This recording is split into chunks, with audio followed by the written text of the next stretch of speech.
Today's Connection Quickie is all about a couple's vision board, and I do it differently than a lot of people do. So if you've ever done a vision board before, I have this small tweak that's going to make all the difference. So let me tell you.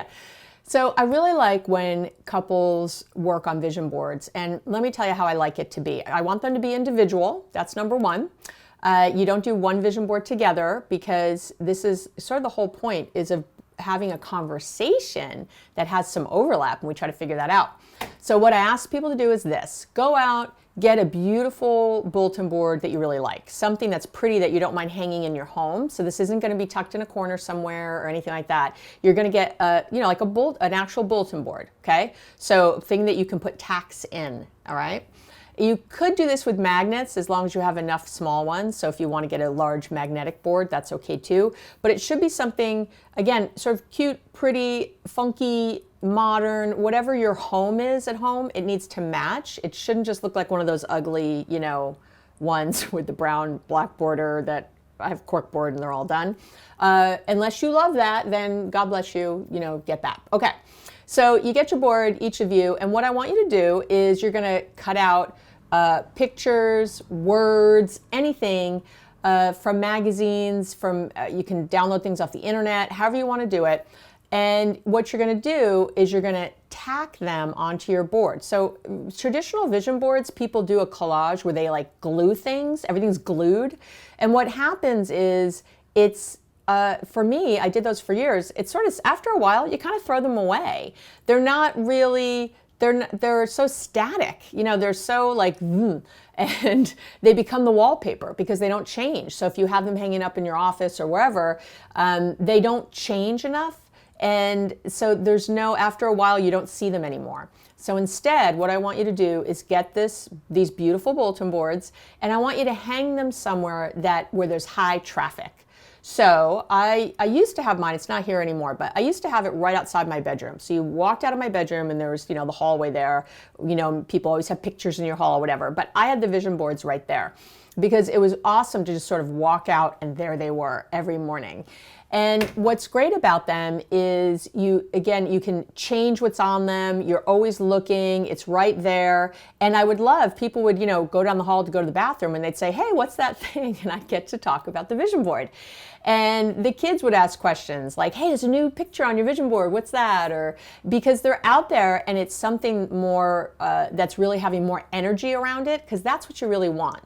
Now, another great place, I have a client who has them in the kitchen. And another idea, which I love, is you could actually have a vision board for every person in your family. And you could do this together on the weekends or maybe once a month or however, where you change the pictures and everybody, has a little moment where they put up their stuff. And what I want is for them to be conversation pieces so that if you put something new up, your partner would say to you, hey, I noticed a picture of Bali on the board. What's that about? And you can talk about it. Yeah, I'd really love for us to vacation in Bali.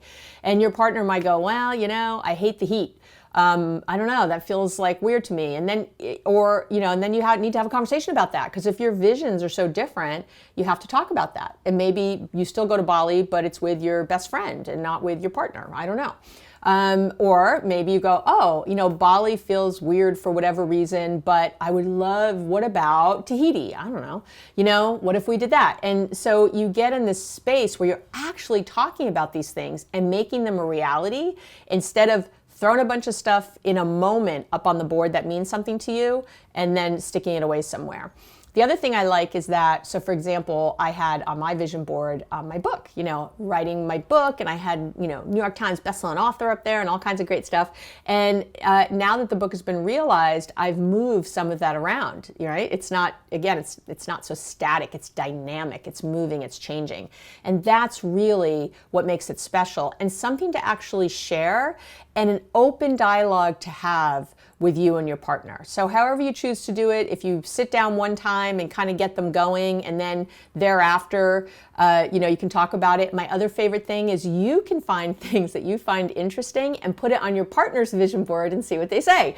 Like, hey, is this something that can go on your vision board too? Or maybe something you thought of for them. Hey, you always talked about taking flying lessons. I put an airplane up on your board. What do you think? And they can say, no, I'm really kind of over that. That was something I wanted 20 years ago. or they might go, oh, wow, right, that's something that was really exciting. And again, you're working together to make things happen. So get yourself a dynamic vision board. I'd love to hear what you think about that as always. And I do want to give a reminder that my book is out, Be Happily Married, Even If Your Partner Won't Do a Thing. You can get it on Amazon. Just search for it on Amazon, Be Happily Married, Even If Your Partner Won't Do a Thing, by Abby Medcalf, me. And have a great day, and I'll see you on the next communication or connection quickie.